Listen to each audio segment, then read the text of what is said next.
Bom dia, meus irmãos e minhas irmãs. Novamente podemos estar juntos nesta manhã, neste domingo, e dando continuidade então aos nossos estudos. Hoje nós trabalharemos então a videoaula número 10.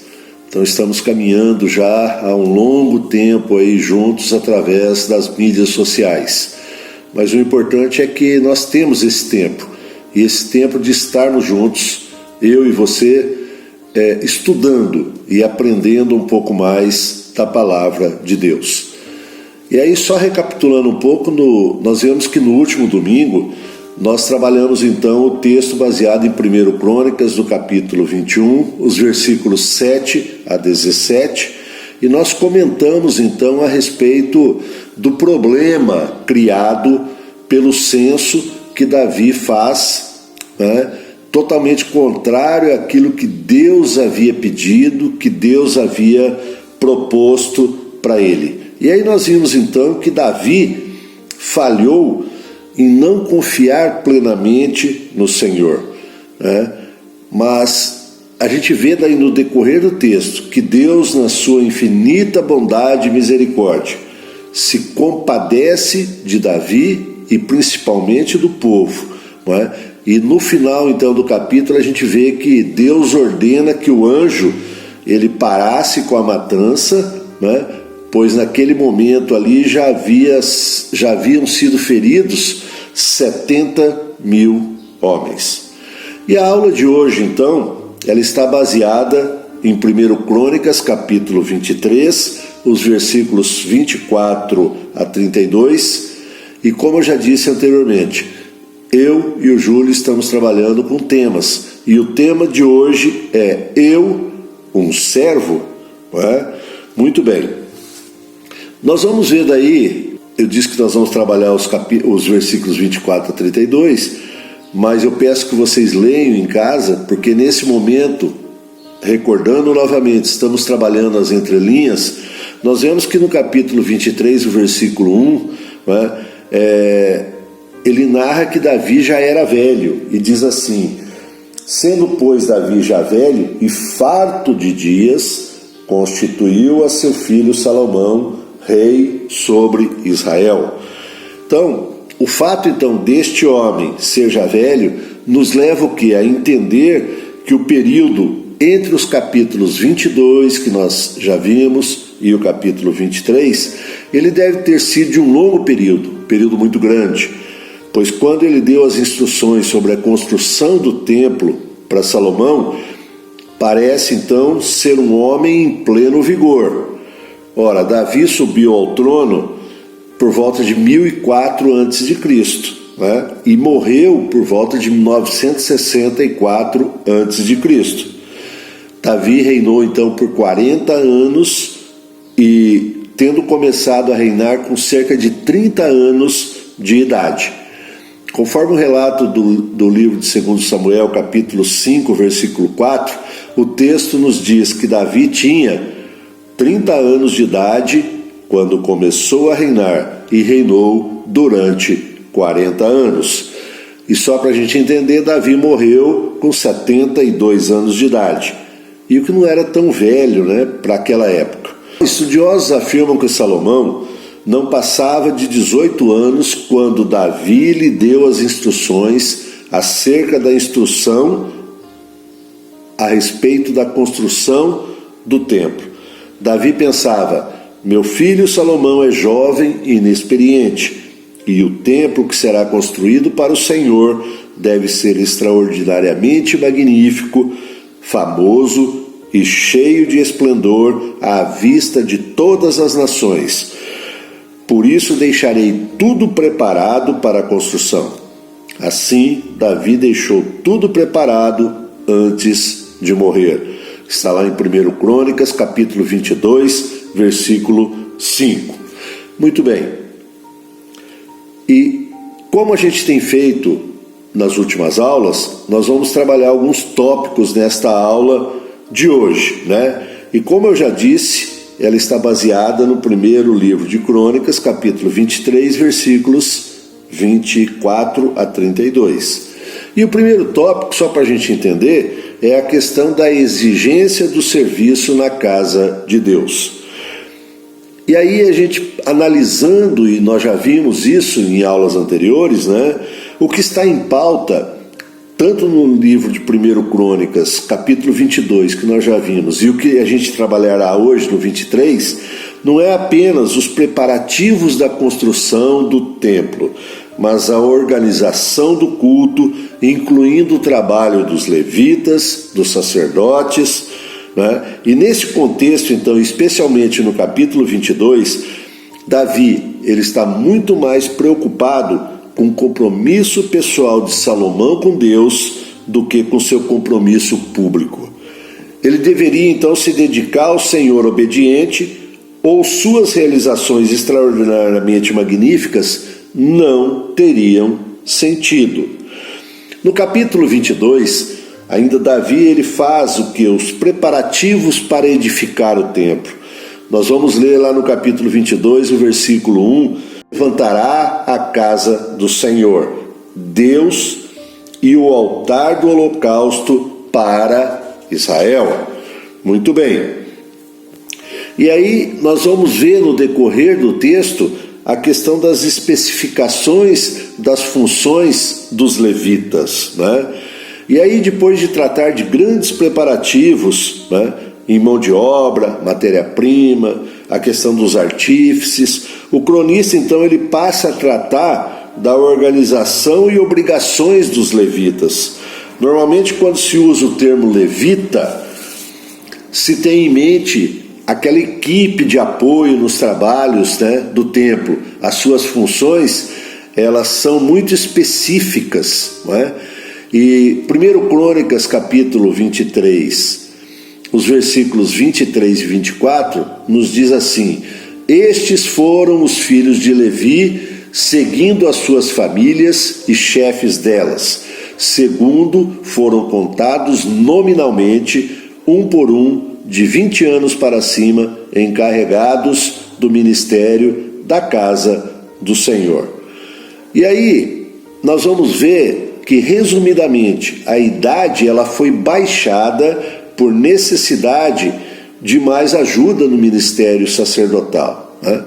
Então, conforme os levitas eram antigamente numerados, em duas ocasiões diferentes, a partir dos 20 anos, dos 25 anos, e a partir dos 30 anos de idade. Está lá em Números, capítulo 4, versículo 3, e também no livro de Números, capítulo 8, versículo 24. De modo semelhante, os levitas aqui, numerados a partir dos seus 20 anos, época que já se encontravam preparados, exercitados e instruídos em alguns dos seus ofícios, e a partir dos 30 anos, conforme o versículo 3 do capítulo 23, quando eram então admitidos ao pleno exercício das suas funções, e a razão pela qual eles estão sendo, nesta ocasião, admitidos mais cedo em seus ofícios, está anunciado no versículo 25, e se deve ao fato de que seus trabalhos passaram a ser mais brandos, tendo sido então liberados do laborioso ofício de carregar o tabernáculo. Além disso, o povo de Israel se havia multiplicado, de modo que eram necessários mais levitas para assistir cada pessoa que viesse a entregar uma oferta. E aí o capítulo 23, os versículos 28, eles vão nos narrar, ou eles nos narram, o cronista vai narrar para a gente, algumas atribuições então destes homens, né? A primeira delas era cuidar dos átrios e das câmaras na purificação, regularmente então dos objetos sagrados do templo. O segundo ponto, ele diz que era para preparar os pães da preposição, que deveriam ser trocados cada sexta-feira, para que ao amanhecer do sábado já estivessem na mesa. Inclui-se o peso da farinha devido às ofertas de manjares. E aí eu peço que os irmãos possam ler aí depois os versículos 28 a 32, para que possam entender esse contexto todo. Neste momento, conforme eu disse, tanto eu quanto o Júlio estamos trabalhando a questão das entrelinhas, não é? Muito bem, eles deviam estar presentes todas as manhãs para darem graças ao Senhor e o louvarem por sua misericórdia. Eram os introdutores do culto da manhã e à tarde. E aí, só especificando o versículo 28, né, ele diz assim, que o cargo deles era então assistir às atividades no templo.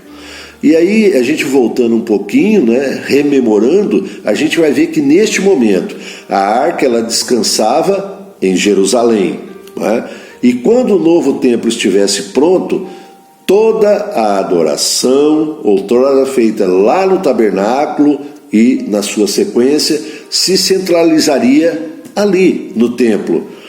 Assim os levitas não teriam mais de transportar o tabernáculo, como está narrado nos versículos 25 e 26, mas receberiam então novos deveres com a introdução da adoração no templo. Muito bem. E aí, como eu citei agora, haviam então 2 horários, né, de sacrifício diários regulares. Isso está narrado lá em Êxodo capítulo 29, os versículos 38 ao versículo 39. E aí ele fala a respeito também dos pães da preposição ou da propiciação. Nós já estudamos isso, mas só recordando, os sacerdotes, eles tinham de pôr esses pães perante o Senhor e tinham o quê? O privilégio de consumir os pães antigos, ao serem substituídos por outros. Isso está narrado lá em Levítico capítulo 24, os versículos 5 a 9. E aí quando ele fala a questão dos pesos, né, só relembrando também a aula lá atrás que nós estudamos, toda sorte de peso e farinha, quando ele narra assim, era o quê? Os padrões de todos os pesos e medidas usados, eles ficavam no santuário. Portanto, os levitas, eles eram os inspetores dos pesos e medidas. Para quê? Para que nenhuma fraude fosse cometida. Muito bem. Continuando então, eles podiam oferecer sacrifícios e holocaustos nas festas fixas e nos sábados. E o que eram essas festas fixas e os sábados? Então, havia o quê? 3 grandes festas anuais: a Páscoa, o Pentecostes e a festa dos tabernáculos. Está lá narrado no capítulo 23, versículos 14 a 17 de Êxodo, não é? E também em Deuteronômio, capítulo 16, versículo 16. E também deveriam cuidar da tenda da congregação. Eles eram o que chamamos então atualmente de zeladores do templo, né? Dando continuidade aí, um segundo ponto, né? Nós precisamos entender que a pessoa certa no lugar certo.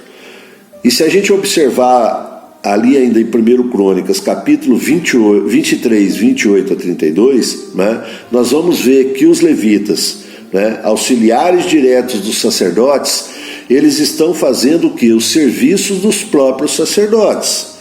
Então parece o quê? Que existe aí uma intromissão na ordem sacerdotal, mas não é assim, né?